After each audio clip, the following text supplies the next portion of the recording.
జ్ఞానాన్ని అన్వేషించేవారందరికీ ఈనాటి మన ఆ లోతైన విశ్లేషణకు స్వాగతం.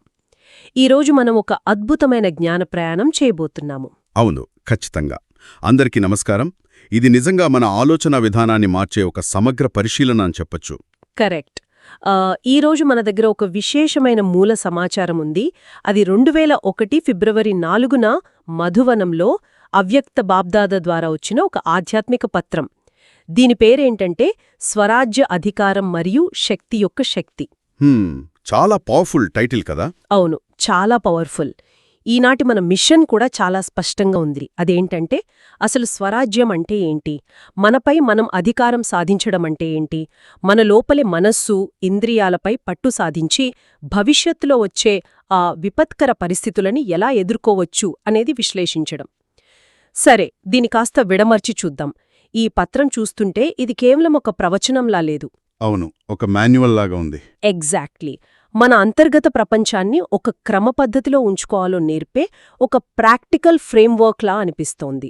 మీరు చెప్పింది అక్షరాలా నిజం. దీన్ని మనం కేవలం ఎక్కడో చదివే ఒక ఆధ్యాత్మిక పత్రంగా చూడకూడదు. మనిషికి తనపై తనకు అద్భుతమైన కంట్రోల్ నేర్పే ఒక ప్రాక్టికల్ మాన్యువల్ ఇది. సాధారణంగా మనకు బయట ఏం జరుగుతోంది, ఇతరులు ఏం చేస్తున్నారు అని తెలుసుకోవాలని ఆసక్తి ఉంటుంది కదా.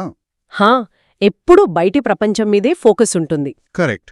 కానీ మన లోపల ఏం జరుగుతోంది, మన ఎమోషన్స్ని, ఆలోచనల్ని ఎలా కంట్రోల్ చేసుకోవాలి అనేది ఈ మూలంలో చాలా స్పష్టంగా వివరించారు. ఈ రోజుల్లో భవిష్యత్తు గురించి ప్రతి ఒక్కరికి ఒక రకమైన ఆందోళన ఉంటుంది. కానీ ఫ్యూచర్ని ఎదుర్కోవడానికి కావలసిన అసలైన బలం మన సెల్ఫ్ కంట్రోల్లోనే ఉందని ఇది చెప్తోంది. నిజమే. ఇక్కడ ఈ పత్రంలో ఉన్న ఒక బ్యూటిఫుల్ విజువల్ గురించి మనం మాట్లాడుకోవాలి. ఇందులో మనల్ని మనం ఎలా ఊహించుకోవాలో చాలా వివరంగా చెప్పారు.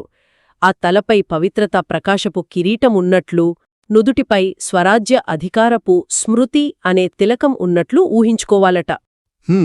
అలాగే బ్రుకుటి మధ్యలో అంటే కనుబొమ్మల మధ్యలో ఉండే అకాల సింహాసనంపై కూర్చున్న ఒక రాజులా మనల్ని మనం చూసుకోవాలి అని ఇందులో ఉంది.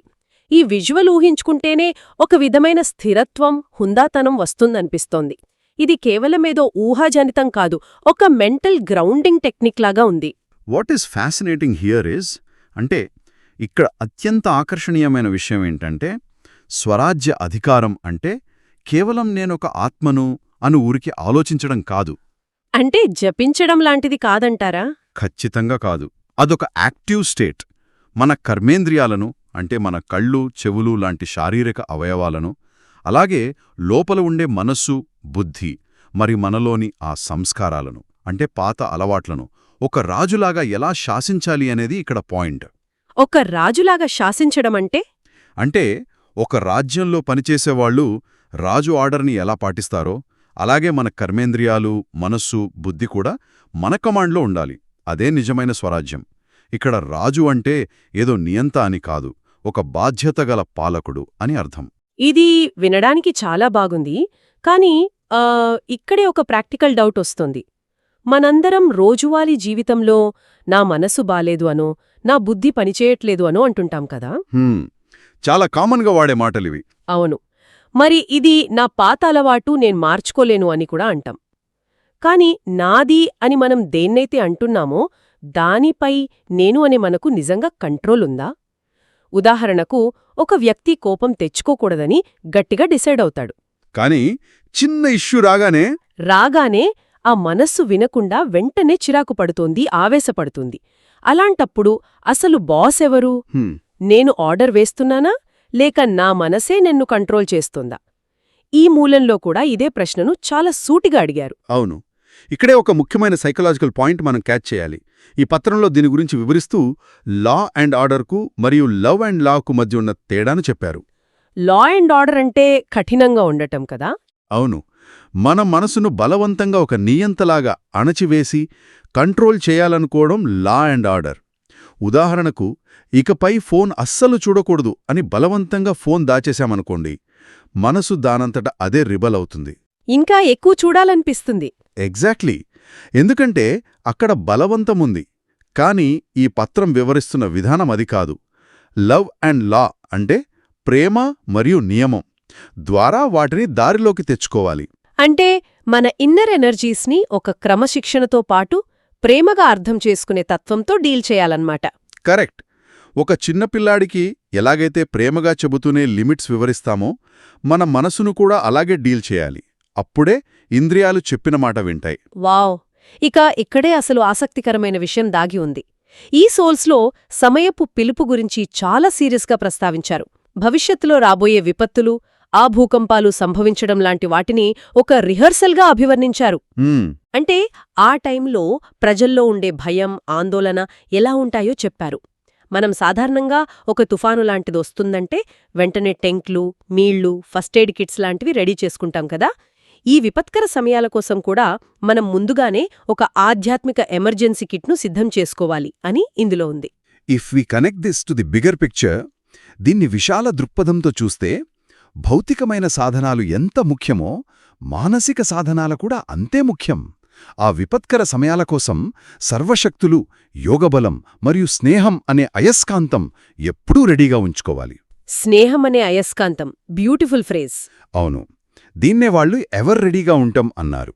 మనకు ఏ టైంలో ఏ శక్తి అవసరమైతే ఆ క్షణంలో అది మన ముందుకు రావాలి. విపత్తు జరిగిపోయాక శక్తి వస్తే లాభం లేదు కదా. ఖచ్చితంగా లేదు. ఈ సాధనాల గురించిచ్చిన ఒక అద్భుతమైన పోలిక నాకైతే చాలా బాగా నచ్చింది. దాహంతో ప్రాణాలు వదులుతున్న ఒక వ్యక్తికి తీసుకువెళ్లి 36 రకాల పంచభక్ష పరమాన్నాలు పెడితే ఏమైనా లాభం ఉంటుందా అని అడిగారిందులో. అస్సలుండదు. అతని కావాల్సింది నీళ్లు. అంతే కదా, గుక్కెడు నీళ్లు మాత్రమే కావాలి. ఈ అనాలజీ మన లైఫ్కి కూడా వర్తిస్తుంది. ఎవరైనా తీవ్రమైన ఆందోళనలో ఉన్నప్పుడు వారికి ఆ సమయంలో శాంతి అనే శక్తి తక్షణమే అవసరం.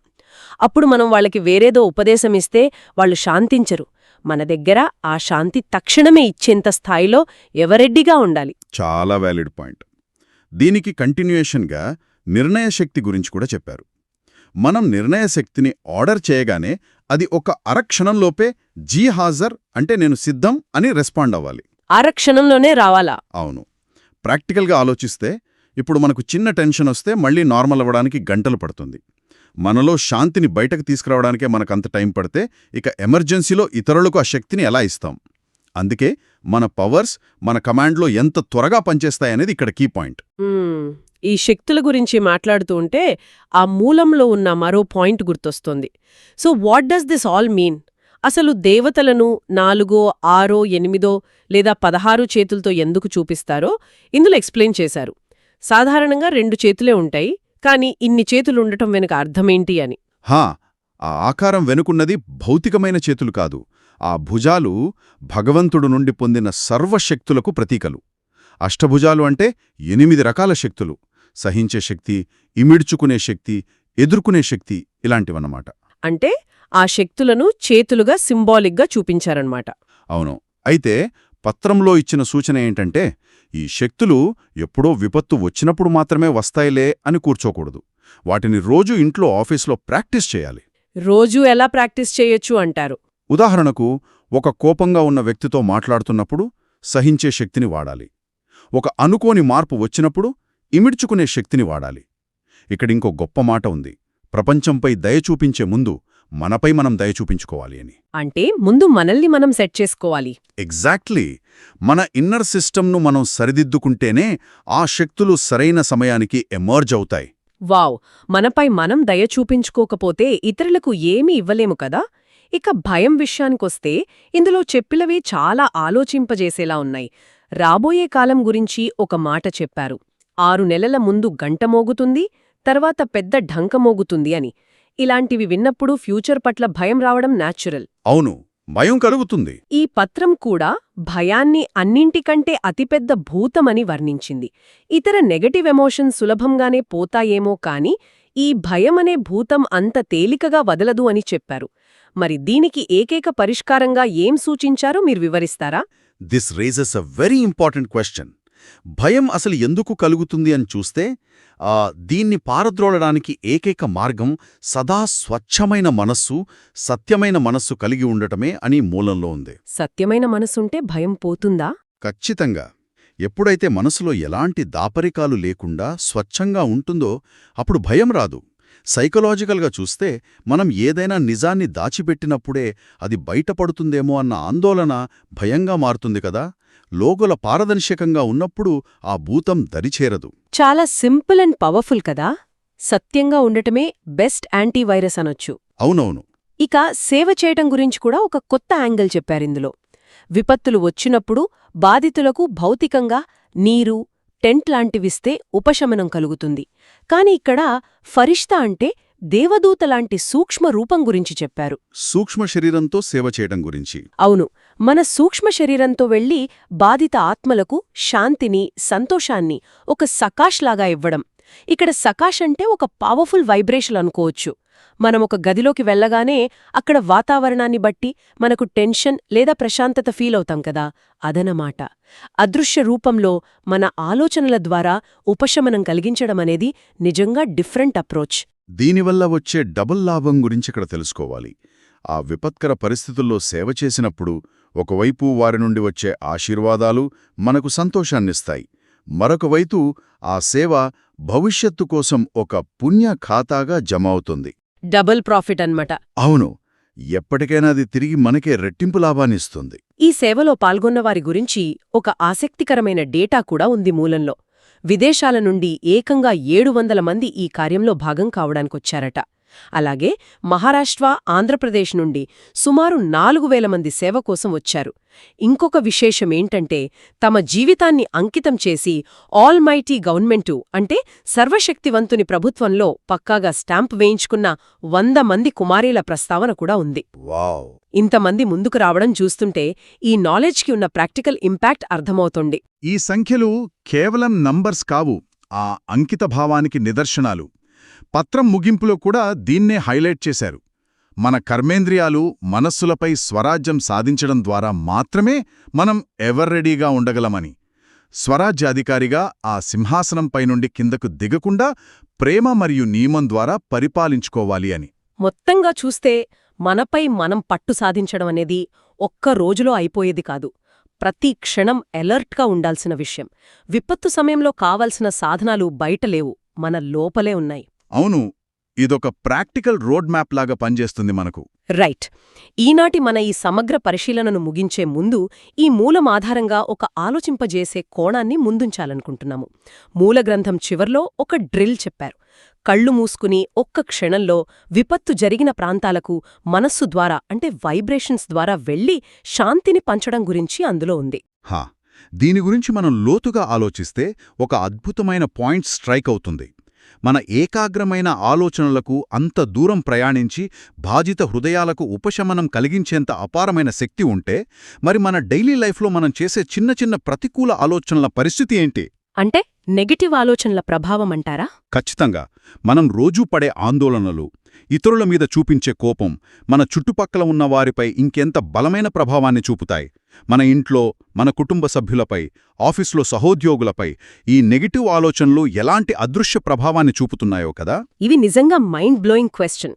ఒక పాజిటివ్ వైబ్రేషన్కు అంత దూరాన్ని అధిగమించే శక్తి ఉన్నప్పుడు మన పక్కనే ఉన్న వారిని మన నెగటివ్ వైబ్రేషన్స్ ఇంకెంత బలంగా హిట్ చేస్తాయి. ఇది ప్రతి ఒక్కరూ ఆలోచించాల్సిన విషయం. మన లోపలి ప్రపంచం బయటి ప్రపంచాన్ని ఎలా మారుస్తోందో గమనించాలి. ఈ రోజుటి మన ఈ జ్ఞానప్రయాణంలో పాల్గొని ఈ విశ్లేషణను ఆలకించినందుకు ధన్యవాదాలు. ప్రతి ఒక్కరూ తమ స్వరాజ్య అధికారాన్ని అన్వేషించాలని ఆశిస్తూ సెలవు తీసుకుంటున్నాము. నమస్కారం.